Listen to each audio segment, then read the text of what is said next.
This Shabbat is Shabbat Shuva, Parshat Va'yelech. So we start off. The leader of Bnei Israel after Moshe Rabbeinu passes away is going to be Yehoshua.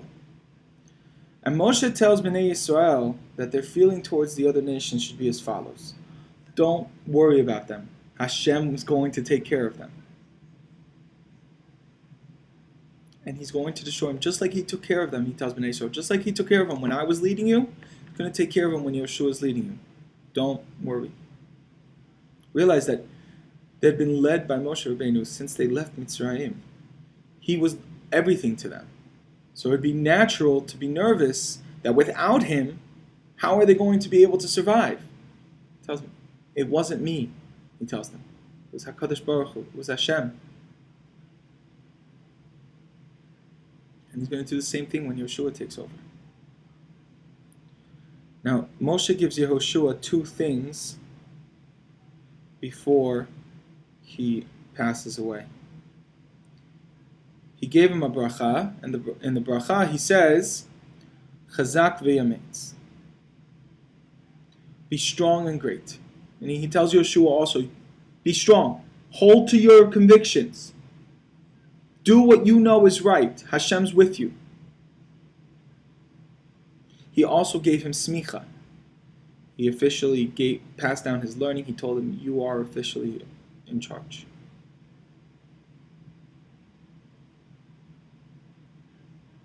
Now Moshe assigns Yehoshua the following task. He tells him that he has to take Bnei Israel into Eretz Canaan.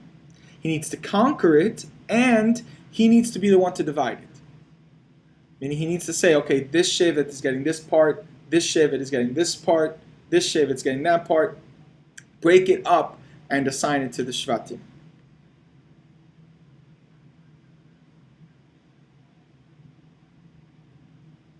Now Moshe had finished writing his Torah. He had written his own Torah. And what he does is, he gives it to the Leviim. He gives it to the Leviim, and he tells them to keep it inside the Aron.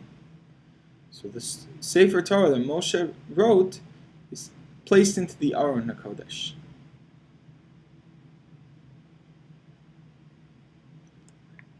Now, Moshe also wrote down a specific parsha in order to teach the Jews and to help them if they start to go away from Hashem. And that is Parshat Ha'azinu, which is going to be next week's parsha. Now, the last mitzvah written in the Torah is that you should write, or at least have someone write, your own Sefer Torah. It's a mitzvah to have your own Sefer Torah written. Now, obviously, it's not a simple mitzvah, so we can't all accomplish this mitzvah. But if you're in a position to be able to either write it on your own or donate one, meaning have somebody write it for you, it is a huge mitzvah that not many people get to accomplish. Now, some people say that you can also have other svarim, other holy books written. That also counts.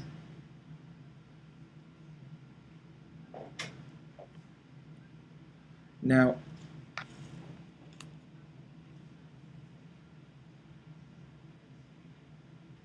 the king must gather all of the Jews every 7 years on Sukkot by the Beit HaMikdash.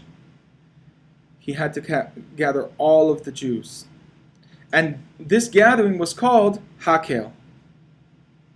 And there, the king would read to the Jews parts from the Torah so that they should learn and fear Hashem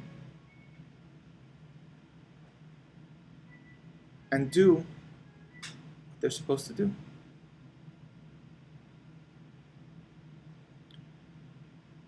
Now, why is this Shabbat called Shabbat Shuva? There's two reasons. One reason is it falls during the Aseret Yemei Teshuvah. The second reason is that the Haftorah has begins with the special words, shuva Yisrael, return Yisrael. This was from the nevuah, from the prophecy of Hosea, and it falls during the Aseret Yemei Teshuvah. So what a better Shabbat to call it than Shabbat Shuvah, or returning to Hashem.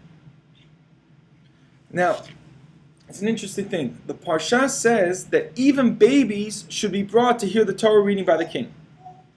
Now the question is, what possible reason could there be for you to have your 10-month-old, your baby, your infant, your 3-week-old, by this huge gathering? They had nannies back then too. So the Sfas Emes, explains that we don't just learn in active ways. It's not just our minds. It's not just our minds that are working and learning. It's our neshamot as well. Just hearing these things have an influence on us. Even a child, a baby, an infant, is influenced by hearing the words of the Torah because his neshama or her neshama is influenced as a result. There's a lot of times we're in shul, and it's during Kriyat Torah, it's during laning, and we're tempted to walk out or to talk to our friends, chas v'shalom. But if we think about this, if we think that even a baby's neshama is affected by hearing, imagine we who can understand parts of it, we who can be influenced. If you think about this, you'll be able to hold back your Yetzer Hara and listen to the Torah, especially in Shabbat Shuvah, where we're proving to Hashem that as Beinonim, we want to be written in the Sefer Tzadikim, the Sefer Achayim. Shabbat Shalom, V'mar v'chatima tova.